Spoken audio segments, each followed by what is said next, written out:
জবা ফুল আঁকতে বৃত্ত ব্যবহার করলে এটা সহজ হয়। কৌশলে আঁকলে ড্রয়িং সহজ হয় এবং সুন্দর হয়। বৃত্তের মাঝে একটি ফোঁটা দিলাম। এরপর দেখুন এই যে একটু বাঁকা দাগের মতো, এরপর নিচের দিকে একটা দাগ আসবে এবং এই পাশে থেকে আরেকটা দাগ। এখানে একটি পাপড়ি অলরেডি হয়ে যাচ্ছে, আপনাদেরকে আমি বুঝিয়ে দিচ্ছি। এভাবে একটি পাপড়ি হলো। এরপর এখান থেকে দেখুন আরও একটি পাপড়ি, এই পাশ থেকে আরো একটি পাপড়ি, এরপর এই যে মাঝে একটি দাগ। মোট 5টি পাপড়ি হবে, একটা, দুইটা, তিনটা, চারটা এবং 5টা। কিভাবে, তার আগে আমি এই যে দেখুন এই মাঝের এই দাগটা দিব এবং ডাবল করে দিচ্ছি। উপর দিকে চোকা হবে। ভি লেটার চেনেন, ইংরেজির ভি লেটার যেরকম হয় সেরকম করে দাগ দিলাম। এর মাথায় গোল গোল দাগ হবে, প্রত্যেকটার মাথায় গোল গোল দাগ দিব। এবার দেখুন এখানে যদি একটি পাপড়ি আঁকতে চান, এই যে ঢেউ ঢেউ করে এটার সাথে মেলাবেন। আবার দেখুন এখানে এই যে ঢেউ ঢেউ করে এই দাগের সাথে মেলাবেন। আবার দেখুন এখান থেকে এই যে ঢেউ ঢেউ করে এই দাগের সাথে মেলাবেন। কত ইজি, সহজ। অনেকে এটাকে কঠিন মনে করে, একদম কঠিন মনে করা যাবে না। কৌশলে আঁকতে হবে, তাহলেই আপনার ছবি আঁকা, এই জবা ফুল আঁকাটা সহজ হবে। ধৈর্য, মনোযোগ এবং চেষ্টা থাকলে ড্রয়িং সহজ হয়, সুন্দর হয়। এখন দেখুন এই যে এটা হচ্ছে বিন্দু, এখান থেকে সোজা একটা দাগ আসবে, এই দাগটা আমাদের কল্পনা করতে হবে এখানে। তাহলে এখান থেকে দেখুন একটা দাগ এবং এদিক থেকে আরো একটি দাগ।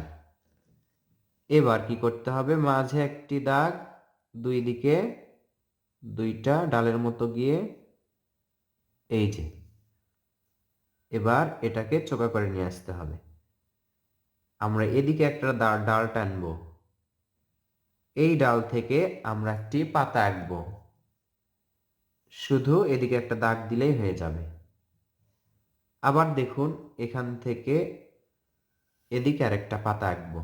এটা থেকে দেখুন নিচের দিকে যত আসছে তত কিন্তু মোটা হচ্ছে।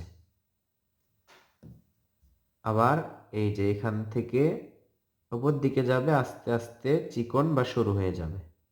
পাতা আঁকা অনেক সহজ, আমি আপনাদেরকে শেখাবো। দেখুন যদি এইভাবে দাগ দিতে পারেন, পাতার এরকম শেপ কিন্তু আপনারা করতে পারবেন। আমি আপনাদেরকে সহজভাবে শেখাচ্ছি, আমি যেভাবে শেখাচ্ছি সেভাবে শিখুন, আশা করছি আপনাদের জন্য সহজ হবে। শুধু শিখতে না, অন্যকেও শেখাতে পারবেন। এই যে হালকা দাগে কেন আঁকলাম এটা আপনারা একটু পরেই বুঝতে পারবেন। দেখুন এই দাগটা যখন আপনি ডিরেক্ট দিবেন তখন আঁকা বাঁকা হবে, মানে অন্য দিকে চলে যাওয়ার সম্ভাবনা থাকবে। যখন হালকা দাগে এটার উপর দিয়ে দিবেন, আপনার জন্য সহজ হবে এবং সুন্দরও হবে। পাতা আঁকলাম, এক পাশেরটা একই রকম করে আমরা এই পাশের পাতাটাও আঁকবো। পাতার ভিতর যে শিরা বা দাগগুলো থাকে এগুলো আমরা পরে দিব। এই যে জবা ফুলের মাঝে যে দাগগুলো থাকে এগুলো রং করার পরে দিলে সুন্দর হবে। জবা ফুলের জন্য 3টি রঙই যথেষ্ট, লাল, সবুজ এবং হলুদ। হলুদ রং করলাম। এবার 5টা পাপড়িতেই লাল রং করবেন, একেবারে লাল রং, পাপড়ির নিচের এই অংশতেও। এবার পাতার কিছু অংশে দেখুন আমরা হলুদ রং করলাম, চাইলে আপনি এটা করতে পারেন অথবা শুধু সবুজ রঙই করে দিতে পারেন। একটু একটু হলুদ রাখলে পাতা সুন্দর দেখায়। পুরো সবুজ রং করলাম আমরা। সহজভাবে রং করার পরে পুরো ফুলে দেখুন পেন্সিল, সাইন পেন অথবা মার্কার পেন দিয়ে এভাবে আউটলাইন দিলে এটা আরো ফুটে উঠবে। এখন আমরা এই যে এই পাতার মাঝে এভাবে দাগ দিব। প্রথমে এই ধাপটি করে নিব, দুইটাতেই আমরা একই রকম করে করব। পাতার যে ভাঁজ আছে সেই ভাঁজেই এই দাগটা দিলে ভালো হয়, এই ভাঁজ। এবার কি করব, এই যে দেখুন এই যে এই শিরাগুলো আঁকবো। বেশি আঁকলে অসুন্দর হওয়ার সম্ভাবনা থাকবে, এই যে হালকা করে চিকনভাবে আঁকতে হবে।